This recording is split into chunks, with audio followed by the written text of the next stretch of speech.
Actually, in practice, do you uh, come across a variety of data formats, and it is important to know them before um, directly jumping into the analytical process. If you don't know, have any idea about what kind of data you are dealing with and which method or set of methods are good with these kind of methods, so it is of no use. First thing is primary data and secondary data. So primary data is something which is collected by at first hand. I mean, there is no intermediate person or body or organization while collecting involved while collecting that particular data. So if you are collecting some data by yourself, or your organization is collecting the data, so this is primary data. Some examples are that you conduct an interview, and this interview actually is your primary data because you have conducted the interview. And similarly, data from some survey, can also be called as a primary data. And some data from questionnaires. Um, all of these are example of primary data. Then secondary data. It is the data which is gathered by other people or from other people's resources. So a typical example is that you hire someone to collect data, or you purchase data from someone. There is a firm, for example, there are certain polls which are published in the media. So those research or those polls or those surveys actually, they are conducted by independent organizations, and you can just purchase that data from those organizations and use it for your own purpose. So this is secondary data. And also some demographic data collected by a university, census data gathered by federal governments. So we can only purchase that data, but we cannot collect that data. One of the reasons that we cannot collect that data because can be that we don't have infrastructure for that data, for collecting that data. For example, if you want to collect data about the people, you want to conduct a census before elections. So in order to do that, you don't have infrastructure to conduct census in whole country. So government conducts that kind of census in the country, and you just purchase that data from the government for you. Similarly, Facebook, Twitter, or any other social media platform, they are collecting an enormous amount of data, and you can purchase that data from them for analytical point of view. You can purchase the data of, for example, your country, your city, or of the people of certain interest. You can purchase that data from them. So this is secondary data because you are not collecting them; someone is collecting them that data for you. Okay, another way of looking at the data is internal data and external data. So internal data is some data that lives inside your company or your organization. Uh, so it can be, for example, wages of the employees is an internal data, and sales data by store location, or product inventory levels across distribution centers. And similarly, if you have multiple campuses of the university, and how many students, how many programs are running in these different campuses, how many faculty is there, what kind of inventory they have, what kind of how many computer labs are there, for example.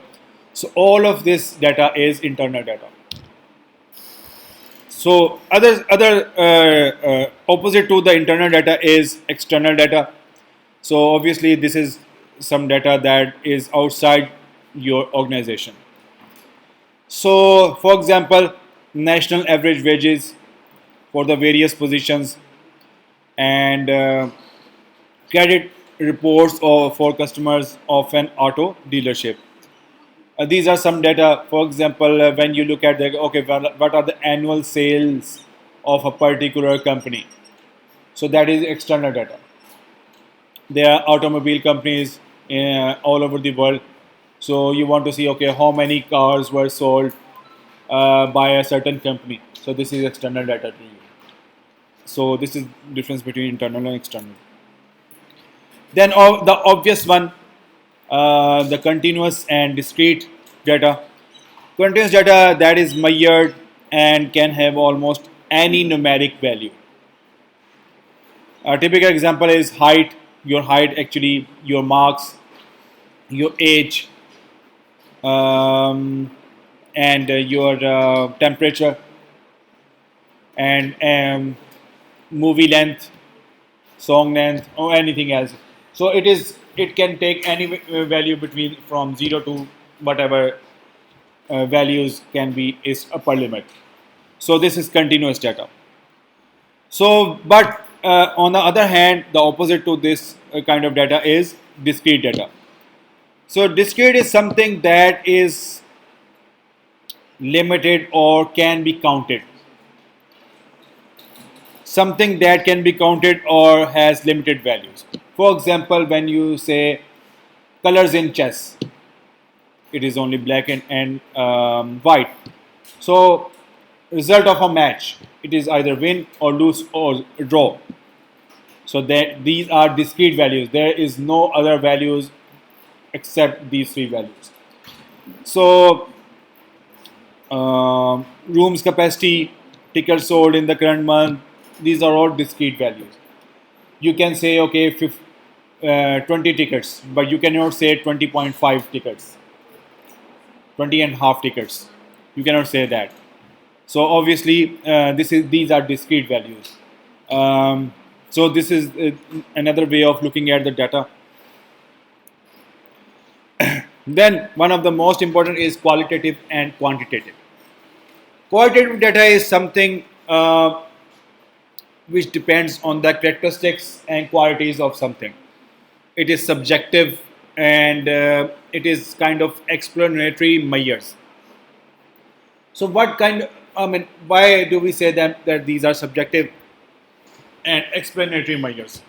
For example, I say that, okay, have you enjoyed your visit? You can say yes or no, or how much. If I say how much you enjoyed, or rate the level of satisfaction, like in customer service, you often see that okay, from very dissatisfied to very excellent or very satisfied. So these are just qualities. These are just expressions actually. Each person that depends on your personal experience, your personal mood as well. So some of the examples given here are exercise activity most enjoyed, favorite brands of most loyal customers, fashion preferences for of young adults. So these are qualitative data examples. So you can say that I am happy or less happy or not happy at all. But you cannot express these qualities in some numbers. So when this is not measurable in numbers, it is qualitative data. So you just have to explain it that why you enjoyed it. So each person can have his own explanation. Opposite to that is quantitative data. It is more specific, measurable, and objective. It can be easily described by using some numerical facts. Some of the examples are percentage of board certified doctors. So this will be number, population of elephants in Africa, distance from Earth to Mars. So these all of these are examples of measurable attributes rather than you can say subjective or explanatory or qualitative measures. So these are some examples of qualitative and quantitative data. Then, if you are dealing with qualitative data, then qualitative data is something that is not easy to understand. Most of the times, it's a very tough thing to measure those and make some decisions on the basis of qualitative data. So people have data scientists have further described them as nominal or ordinal. So what are nominal? Nominal are the quantitative data that doesn't have certain set of order. That does not have certain order. For example, first time customer, returning customer, regular customer. So this is actually qualitative data. It cannot be measured. Um, New job applicant, existing applicant, internal applicant, new listing, reduced price listing, and foreclosure. These are examples of nominal. Opposite to that is the ordinary data. It is the qualitative data that has a certain order. For example, movie ratings, and you can say, okay, 1 star, 2 star, 3 star. So this is ordinal data. Similarly, voting selections, you have certain choices in between in front of you, and you can rank them. Income levels like low income, middle income, and high income. So if you look at the nominal data, you don't have any order. First time customer, you cannot say first time customer is upper than returning customer. So there is no order, but you can say that okay, 1 star is bad and 2 star is good and 3 star is very good. So similarly, you cannot say okay, new job applicant, existing job is has a lower is qualitative lower than the existing job applicant, yeah, or existing employer. So that means that these are nominal or ordinal. Both of these are qualitative data, but one is measurable and other is one has a certain order and other does not have any set of orders. Like you play some download some game or app from the Play Store, and later on you want to just give it a rating. So that is a kind of ordinal data. Got it? Okay. Then there are structured and unstructured data. You might have heard about this data organized in a certain format.